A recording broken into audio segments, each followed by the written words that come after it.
Hey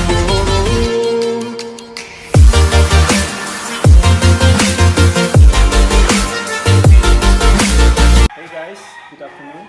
Today is July 23.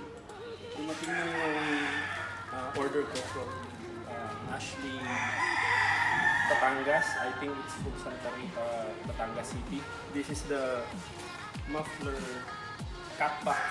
Cutback lang to yung sa dulo. So isang large at isang medium.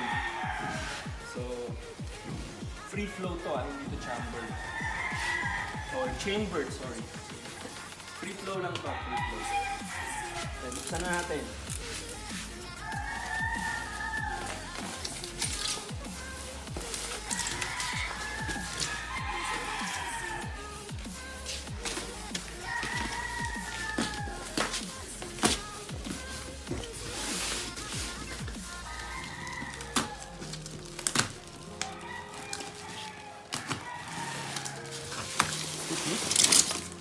Okay.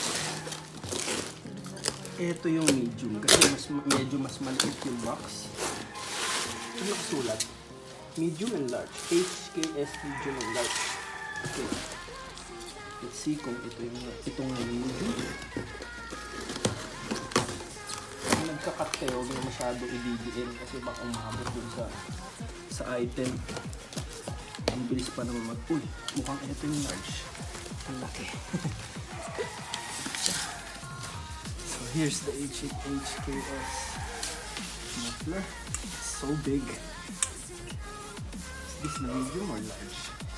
It's so big, see? It's a pre-flow muffler. So galing dun sa dulo yung sound. I mean yung pusok with the sound. Pagpasok nun, may perforated or butas-butas yung loob. Yung other sounds will be absorbed by the perforated. May material doon sa loob. I think it's fiber. Parang foam na glass para ma-absorb yung other sound. Pero all the rest will go straight through. Kaya maririnig yung ganon. So, burn tip, blue. So, iminimimik niya yung kunyaring parang nagbaga yung likod kasi sobrang lakas ng engine mo. Oh my God! Wow! Niya yung kunyaring parang nagbaga yung likod kasi sobrang lakas ng engine mo. Yun ang gusto niyang i-emphasize. So, as you can see, may HKS logo, high power. So, I guess ito talaga yung large. So, ibalik natin. Tingnan natin yung isa. I think shipping cost inabot ng less than 400 plus, almost 500 kasi dalawang item. So I suggest kung more than one yung sasakyan nyo, pagsabayin nyo na ng order para kasi nakaka-minus ka sa shipping. Pag isa-isa mo binibili, mas mahal. So ito nga medium. So ito nga. So by the way, yung large is 3.5 inch yung outer and inner is 2 inch or 2.5. So ito namang medium, 2 inch ang inner, I think 3 inch. So 0.5 lang ang difference. 3.5, 3 inch. Both up. Okay? Pero ito ay medium, pero ang bigat pa rin. So yung weight will tell you na quality yung item. Kasi yung material na ginamit sa talagang stainless steel and all the other components inside, mukhang high quality. So Jasma, may control number. So then HKS high power. Hindi naka-indicate kung nandito ito ba yung medium. Wala, hindi nila nilalagay yun. So makikita mo na lang sa size. So pakita natin yung size difference. So as you can see, malaki yung isa. Medium isa.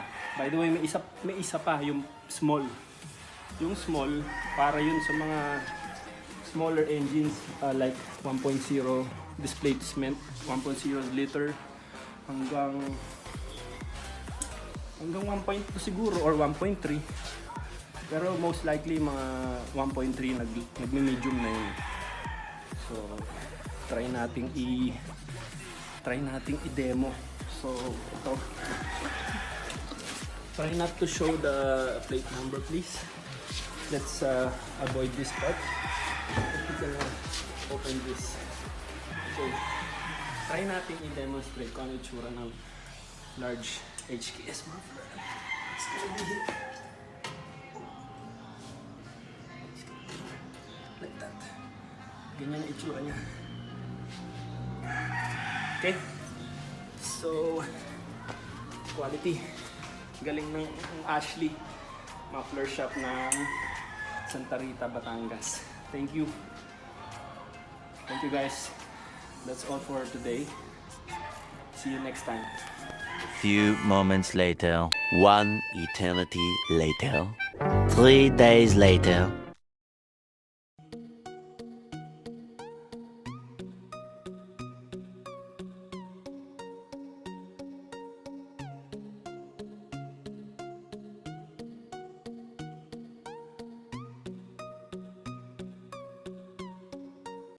So much later that the old narrator got tired of waiting and they had to hire a new one. Okay guys, so nakakabit na yung ating HKS medium can straight pipe or free flow muffler. So cut back, as you can see.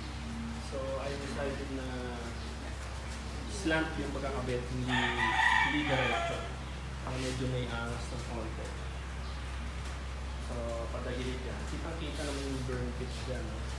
So as I said, gusto niyang gayahin yung mga Lamborghini na umaapoy yung tambucho.